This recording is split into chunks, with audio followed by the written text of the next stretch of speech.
Hello everyone, and welcome to the channel. As the gaming world progresses, the past begins to take a back seat. Maybe this is due to upkeep and maintenance, or lack of engagement, as there's endless forms of entertainment. But with marketplaces and digital gaming storefronts shutting down, or rumored to be shut down, I beckon with the reality that some games will just be simply lost to time. This bleak reality also makes me wonder how some games never got localized outside their country of origin. In some cases, the localized version may have received a digital-only release, with some getting no localization at all, whether it be a full localization with user interface, text, audio, and even maybe voice acting in the desired region's language, or even to a lesser extent, partial localization, where subtitles and text are really all that's translated for the game. It never seemed like a big deal to just adapt the translations needed to the region so everyone can experience the game in their native language. Fans of companies that are more so domestic to their country of origin may not relate to this much, but for me personally, being a fan of Musou games from companies located in Japan like Koei Tecmo and certain forms of Capcom, it makes me wonder why quality games only released to their local markets that would otherwise do well in other regions. But why doesn't Koei or these other companies see it that way? Is it a lack of faith in the market? Maybe the potential outside of Japan just isn't right. Or maybe it's a feel of failure, or just a waste of money and resources. The recent PC port of Samurai Warriors 4 to Steam was a beacon of hope for future localizations, but how often can we expect random shadow drops of older ports to PC? In this video, we will discuss Musou titles that never made it out of their domestic market. We will look at ways to play these games today despite the region lock, and most importantly, why localization matters for the gaming industry as we move forward.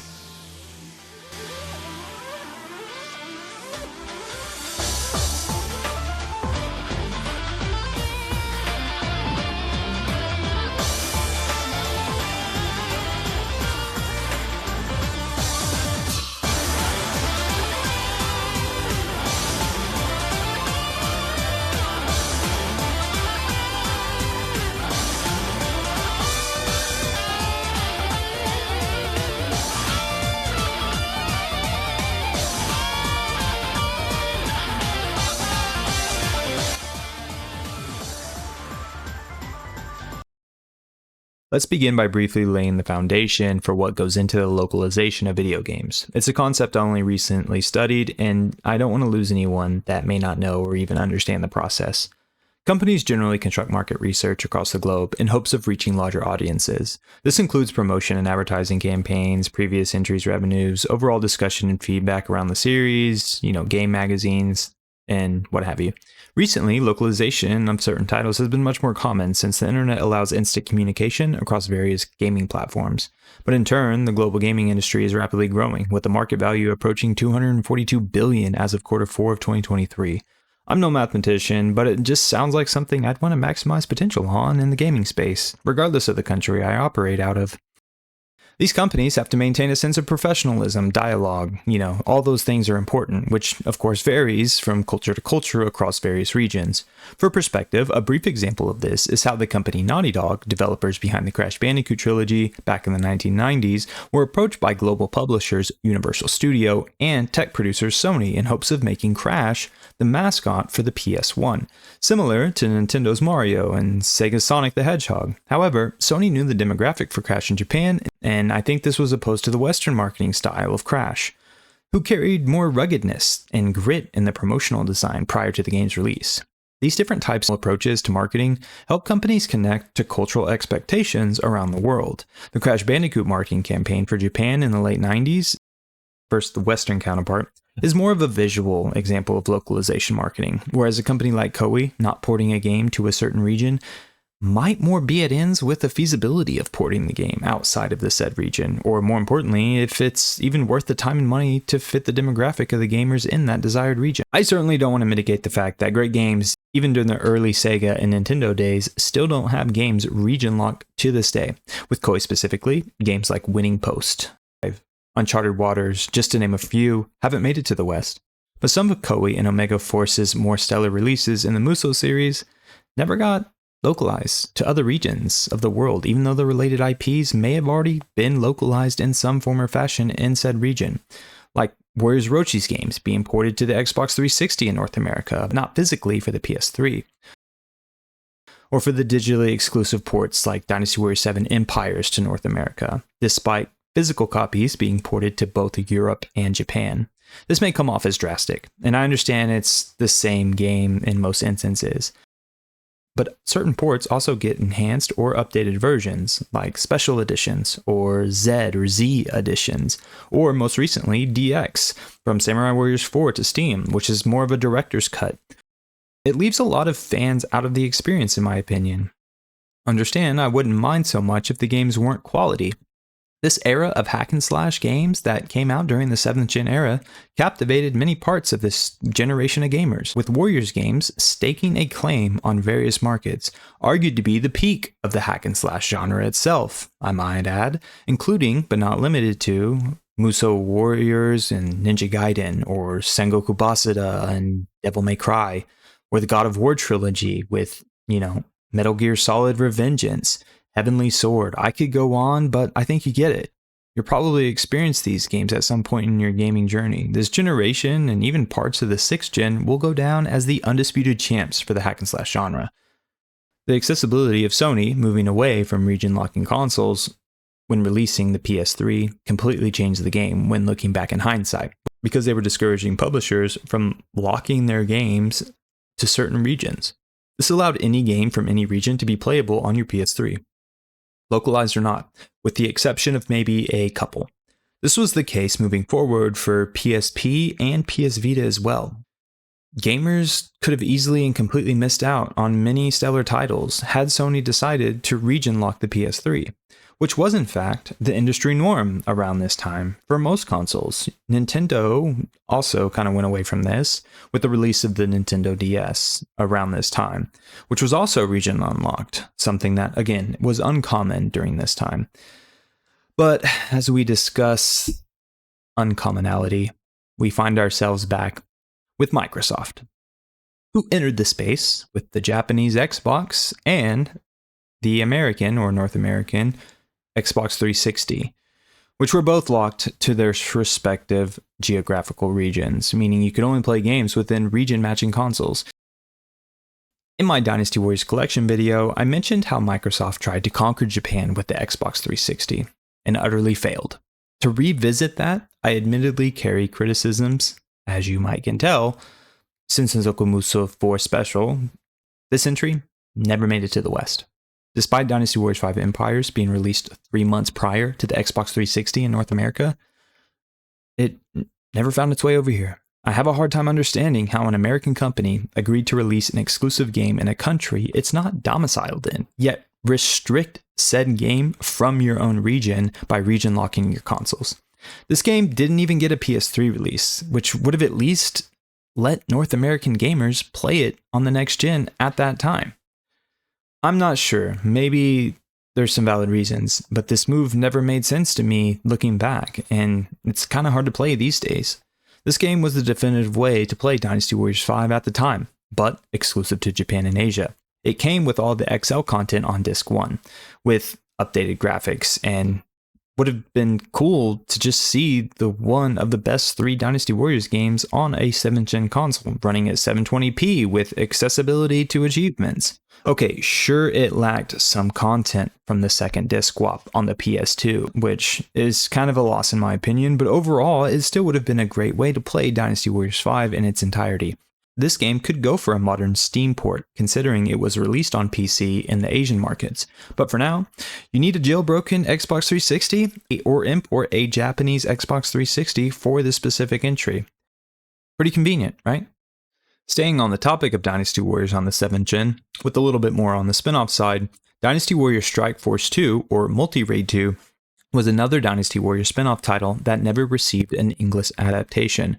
The first Strike Force game was released on PS3, PSP, and Xbox 360, but apparently didn't sell well in the West to warrant a sequel release, in the West at least, seeing as it took the base character models from Dynasty Warriors 6 and changed the gaming dynamic completely to an action RPG style.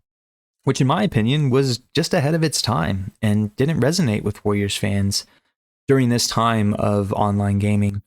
The Strike Force series ended up being too detached from the core Dynasty Warriors experience, but still, it's a shame, because this game would thrive in the online space today, especially with the difficulty and learning curve paired with cooperative multiplayer boss fights that is prevalent in a lot of modern games, especially on PC. Multi-Raid 2 and its online co-op can still be played today in deeper parts of the Dynasty Warriors community, even with partial English patches can be found here and there through emulation. But the PS3 had exclusives that are still exceptional today. It had an array of HD collections that encompassed a bundle of games from the PS2 era.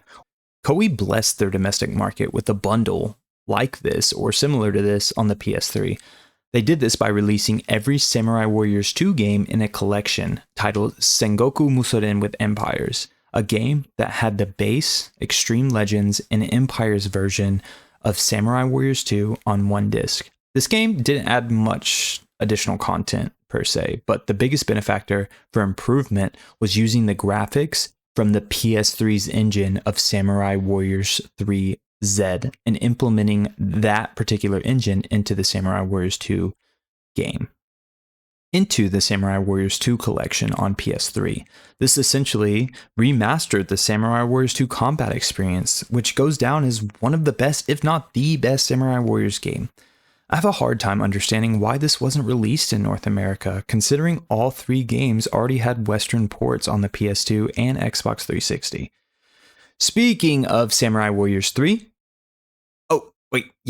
that's it. This gem, Samurai Warriors 3 3Z, was another Japanese exclusive that didn't receive a Western release. We got the great value brand of Samurai Warriors 3 on the Wii. Maybe Koei Collection begs to differ, but the Japanese release on the PS3 was in the form of Z or Z, which you guessed it, was overall just a better experience and enhanced version from the Wii release. The PS3 was proved to handle Dynasty Warriors games as an engine with visual demands of Warriors games. A lot of people on screen, a lot of moving parts. Something the Nintendo Wii version in North America struggled with, quite frankly. I can't understand this move for the life of me. Maybe the publishing deal was just too good for Koei to pass up, with Nintendo only releasing Samurai Warriors 3 to the Wii. But seeing as Samurai Warriors 3 didn't do what was expected on the Wii kind of sums up why we never got Samurai Warriors 3Z localized in North America. Koei Collection made a great video on this entry, discussing the game in its entirety, including the dynamic relationship between Koei and Nintendo back at this time when the Wii released. Please be sure to go check it out. This last Musou game I want to cover is a big reason why I even made this video in the first place. It also was the first game I personally imported from Japan as a buyer on eBay, and that's Warriors Orochi Z on the PS3, a game that is the most complete Warriors Orochi experience in my opinion. It includes both Warriors Orochi 1 and Warriors Orochi 2, but also added Dynasty Warriors 6 costumes to those characters who were in Dynasty Warriors 6. So once you reached level 20 proficiency with said character, you would be able to unlock their Dynasty Warriors 6 costume. Something neither Warriors Orochi game did in the West for their original North American entries.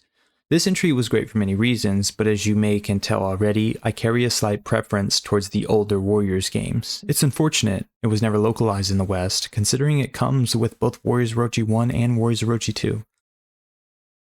Although it did get most of the content from this game with the PSP port of Warriors Orochi 2, but that's a portable console that isn't as mainlined as the PS3, I would say. I believe this move would have actually done well, but what do I know, right? Even if they just ported the PSP version to the PS3, kind of like how they did with Dynasty Warriors Strike Force 2. But even just a partial localization with English subtitles would have been sufficient enough for me at the time.